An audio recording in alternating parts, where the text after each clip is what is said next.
Hello and welcome to the Local Leaders Podcast. I'm your host, Jeff Johnson. The Local Leaders Podcast provides a platform for successful business owners to share their stories, their experiences, their advice, and their ideas in order to help our listeners achieve more success in their business and in their lives.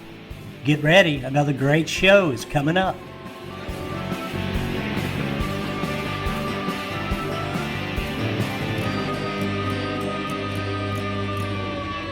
Hey, good afternoon, everyone. My name is Jeff Johnson. I'm the host of the Local Leaders Podcast, and we have a great episode here for you today with some of our Michigan friends. We've got Linda and Trinity of Detroit Style Pizza, and looks like they're somewhere else right now, San Francisco.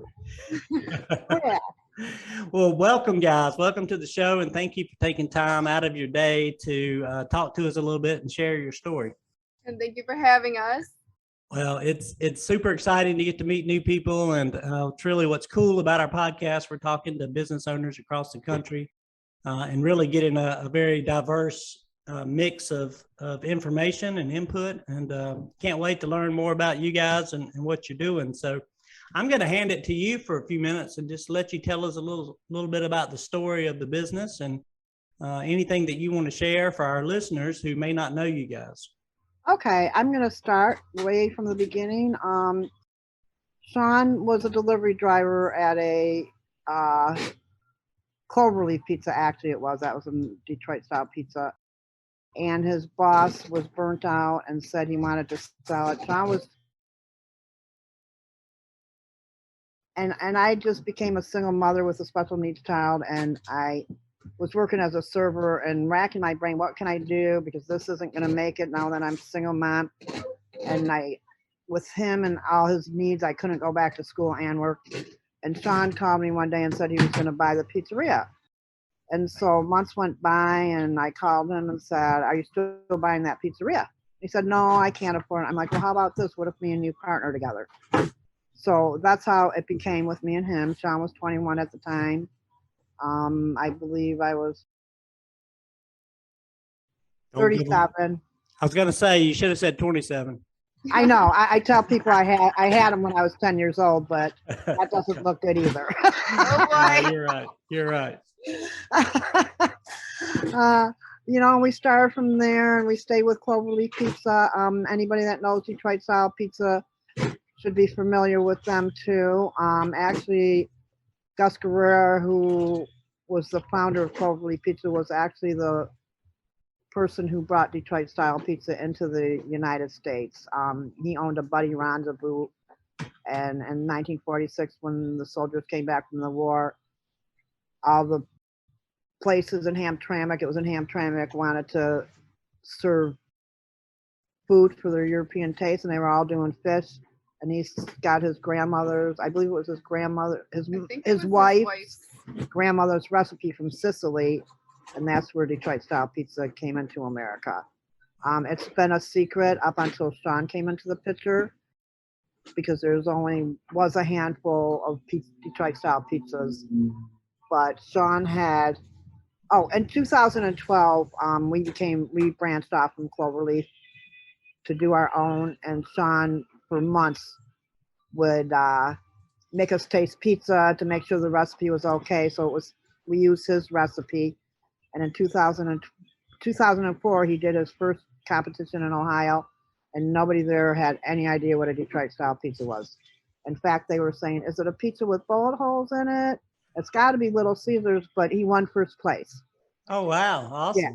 So from that day on, he had gotten a fire inside of him, a passion to make Detroit style pizzas, well known as New York and Chicago. So, and then in 2000, and then throughout the years, he was getting little articles in the pizza magazines and that, and he trained people around the country and around the world. He trained people in Kuwait, he trained people in South Korea. So all of a sudden, within the last couple of years, it started to become really noticed. Detroit style pizza in 2012 was when it started to get noticed. In Las Vegas Pizza Expo, he won first place. He won World Champion Pizza Maker. Wow. year. Yeah, and so he got a lot of publicity. So from that and training people, he started.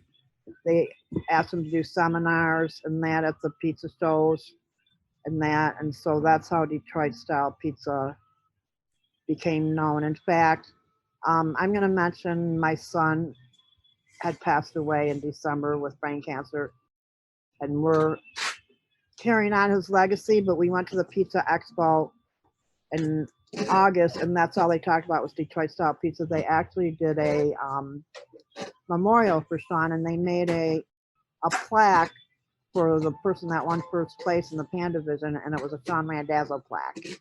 Oh, wow. And I was able to represent it to the guy that won, and the host of the whole thing said that they love Shawn, and he's trained thousands of people about Detroit style pizza. So yeah, Shawn is the king of Detroit style pizza. He definitely is the one who put it on the map. Yeah. Yep. That is really cool. And I just flipped over to the website, and for those who are listening, DetroitStylePizza.co is where you can find these guys. And I see his section on here, his tribute, and that's awesome. Oh, I think it's .com. The .co is for the pizzeria, and the .com is if you want to go on and order like pans, dough mixes, or a frozen pizza. Ah, okay. So, I'm glad you clarified that for me. Yeah, and I'm gonna extend the story a little bit. So when Shawn decided to make this a big thing, he said to me, "Mom," he said, "you know, when the gold rush happened, people that went for the gold, only a handful of them got rich from the gold. The people that made the money were the people that sold the shovels and the pigs and the blue jeans." And so he decided that's what we're gonna do. So that's what we do too. We have a distribution center, and we sell the pans, seasoned and unseasoned. There's another whole story I won't go into about the pans, but they, for a while, were really hard to find. We sell his dough mixes. We sell them commercial and residential. We sell kits that have spatulas and grippers that you can make your own pizzas. We sell residential dough mixes that you just add water and you can make pizzas with. And then that's where we sell our frozen pizzas through Gold Belly around the country. So yeah, he was a very smart entrepreneur.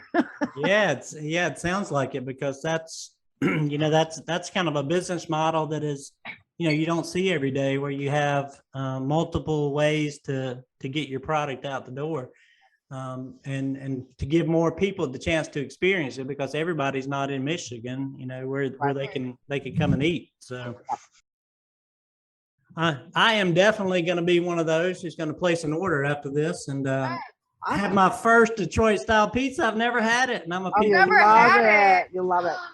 You go to goldvalley.com, but just to add another thing is, what's the guy's Dave? Say his name. Oh, Dave Portnoy. Have you ever heard of him?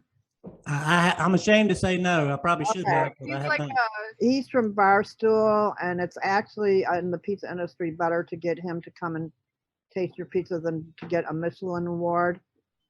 He actually came before Shawn passed away and did our frozen pizza and scored us so high. And that was right after coronavirus that I actually literally, I shouldn't say this, had to spend the night here for a week just to sleep an hour and keep up with all the orders. It was just put our business to the next level from him tasting it. He reviews pizzas, and we got an 8.5 from him, and he said he will never give another Detroit style pizza that score. No, he said he wouldn't give Detroit style more than a 7.5. Yeah. He doesn't like Detroit style, but he went crazy over our pizza. Wow, that's awesome. Oh, yeah. If the viewers want to look up that, he's actually tried the frozen pizzas, and then a few months later he came to our pizzeria. So we're the second highest scoring on his website. So that's pretty prominent. Absolutely. Tell me his name one more time, because I didn't write it down. His website might be Barstool Sports. His name's Dave Portnoy. Got it. I appreciate you sharing that. He's called the One Bite Pizza. He's called the One Bite Pizza. One Bite Pizza Reviewer. He takes one bite, but he ate more than one bite of our pizza. Yeah, I can't wait to try it. I'm excited. Yeah, I'm excited for you to try it as Yeah. well. Yeah, that'll be awesome. Then I can pop out there and do a review and be a real customer. Sounds wonderful. Yes, it does. Well, congratulations on all the success you guys are having and have had over the years. It sounds awesome, and I love again the fact that you got the distribution piece along with the pizzeria itself, where people can come and enjoy it, made fresh and ready to roll, and handed to them at the table. Tell me a little bit about maybe a couple of challenges that you guys are dealing with right now, and what you're doing about them. More importantly, Right now, our big challenge is finding people to work. Nobody wants to work today, so that's always been an ongoing problem. But now it's probably 80% harder than it used to be. Ever yeah. since COVID. Yeah, ever since COVID. That's about the biggest one because we're pretty forward about facing problems straight on and taking care of them. But with that question, I did want to add that we've been in business for 24 years, and I'm going to be honest, there were a lot of struggles. I don't think if me and Shawn weren't so strong to be able to be survivors, we never would have made it this far. And I just want to add too, right now, his wife is Carrie Randazzo, is partners with us. Gotcha. Well, and I should have asked you that ahead of time so I could mention her name. So thank you for straightening me out and Oh, that's fine. making sure Carrie got some kudos as well Yeah. for all she does. Yeah, And she does a lot. She takes care of most of the Saint Clair Shores She's holding store, down Saint Clair Shores. and we take care of this. We help her though, Go but meet she her, does a get a lot of pizza. yeah. well, it takes a family or a group sometimes to run a big business, and I'm kind of interested in delving a little deeper on the distribution side. How hard was that to get into and to build? Shawn started in his basement. And he just through our website and the frozen pizza, actually we started because some lady from Florida would come to our pizzeria every year and give us the biggest cooler she had and duct tape and a shipping label and said, put as many in as you want, I don't care how much it costs, and ship it to me on this day. And then a few more people would, so we decided, well, hey, there's something there. So Shawn started it on our own. One of our stores, he would make them. And I mean, we started with dry ice and it just progressed and progressed. But we would get like 1 to maybe 15 a week. And then Gold Belly and Foodie Direct got a hold of us doing that. And they, offered to sponsor us. And then that took us to a whole new level. Gold Belly is a very good company. Yeah, I'm making a note about that so we can give them a mention as well. And because I would imagine the hold on. I'm Yeah. sorry. You know what? We're doing something very important. We're on TV. I'm sorry. Okay, sorry about that. That's okay. I imagine that setting up all the systems and processes to be able to produce more product and then the distribution, the logistics of distribution, were probably a big challenge in the beginning, but it sounds like you've got a well-oiled machine going now. Yep. Shawn really put us in a good spot. Yeah, that's awesome. And so you guys, are y'all on the distribution side more often or at the pizzeria more often? Me and Trinity are mostly at the distribution. Okay. Yeah. I thought that's what you said. I just wanted to clarify that piece. Yeah, there's a lot. I don't know. It's hard to work physically at the Saint Clair Shores store, but there's a lot more details and, emails and customers to take care of on this side. So, yeah. And making the seasoning the pans and doing the dough mixes and all that. So, yep. Yeah, that's a big job. But so how is from a business revenue standpoint, and I'm not looking for numbers, but I'm just wondering, is it kind of an equal split in terms of how much revenue each piece of the business brings in? Is it more like 50-50 or is there a big disparity? Me and Carrie, we're 50-50, and then we brought Trinity onto No, Roseville. he means like the sales. Like, do you think the Yeah. two stores are equal in Oh, sales? I would say they're close. I think Roseville does do more, and there's less overhead at Roseville, so the distribution center is much more profitable. Gotcha. So are there any plans for expanding either of the two and taking it elsewhere or doing something bigger? Yeah, I'm glad you asked that. We had, before Shawn passed away, we had purchased a building that's more than 2 sizes bigger than this one in Mount Clemens, and we've been remodeling it for a year. It's been a money pit. Every time I go in there, they're, hey, you need to do this plumbing and you need to do this electrical. But we're getting there, and it's bigger because we kind of grew out of here, this place with the frozen pizzas and the pans and all that. We're like, you know, bumping into each other. So yeah, definitely. Can't wait to get into Mount Clemens. Yeah. Yep. Well, that's another project in itself. So you've got a regular job and then you've got a second job trying to get a building together. So Yes. Yep.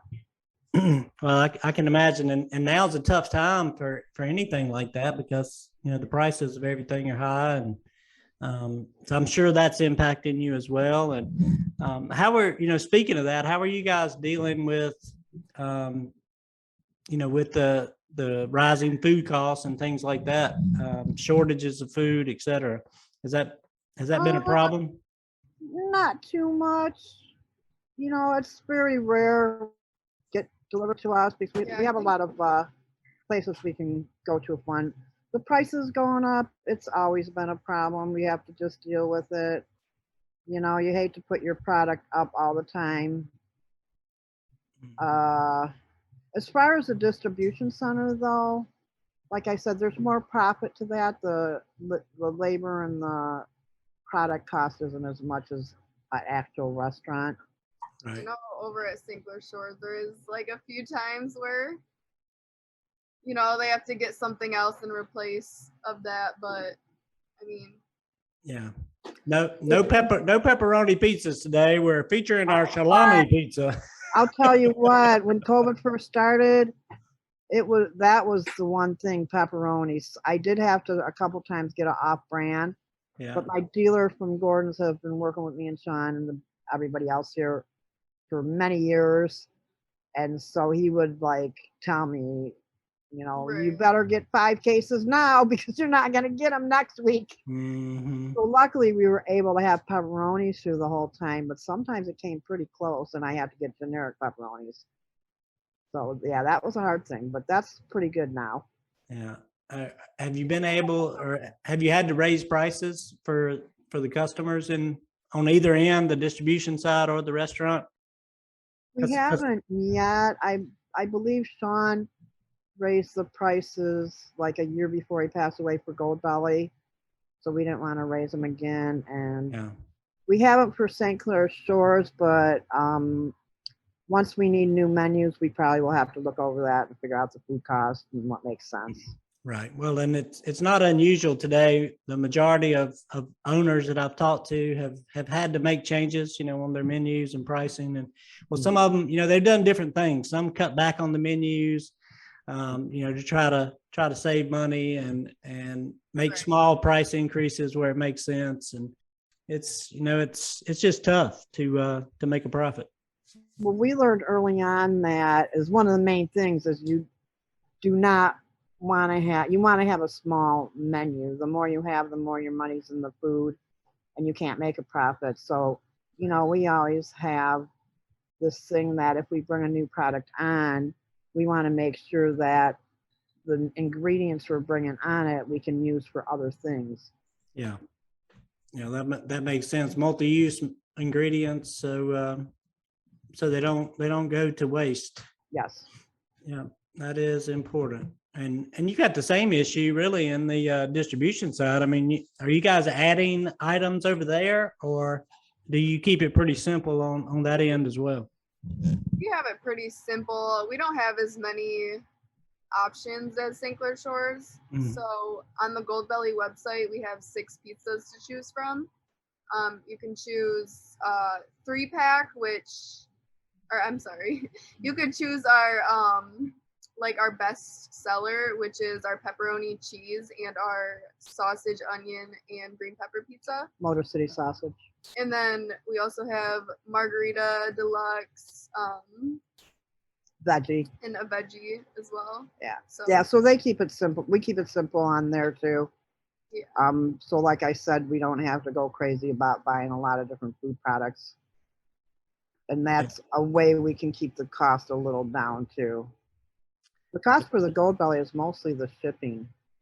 Well, I was going to say that the shipping piece of has got to be a big portion of your cost, and but I'm looking at it now and it looks reasonable to me. I'm eyeballing all your options while we talk. Oh, nice. get ready for your order. No. Yeah. Hey, and I see you have a subscription option. Tell me about that. I believe that's like a monthly thing.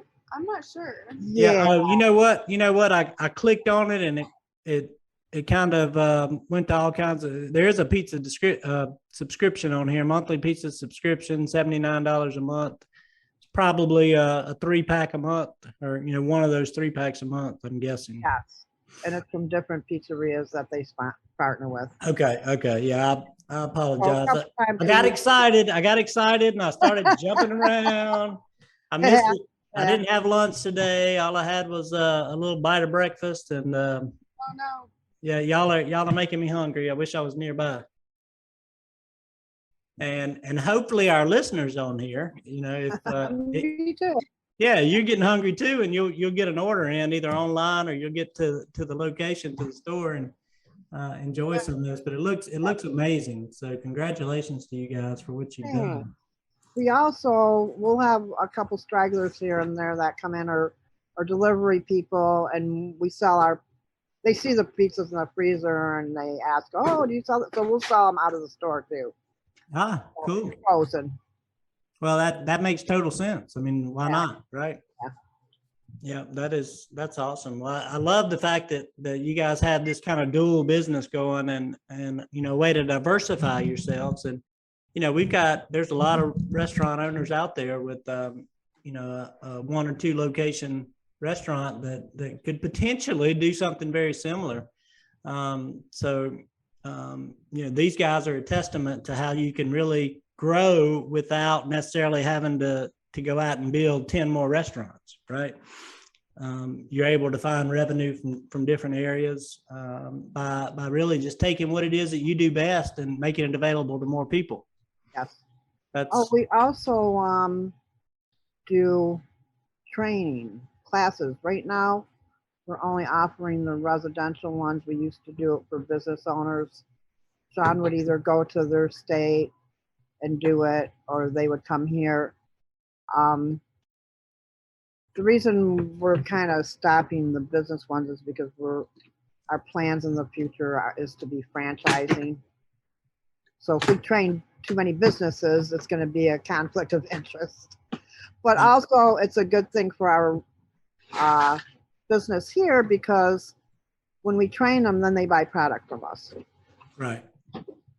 Yeah, and yes, because they want to deliver the same high quality food that they've learned how to make, right? So they need the dough, they need the ingredients and all that. So yeah, that's and especially the pans they're hard to find, and so yeah. So that's really like another wholesale business there. Yeah. So that's cool. So tell me about the franchising piece. Do you have any idea how far down the road it may be before we see franchise opportunities? They'll be coming. Yeah. Hold on to your britches, right? Yeah. As we say up here. Yep.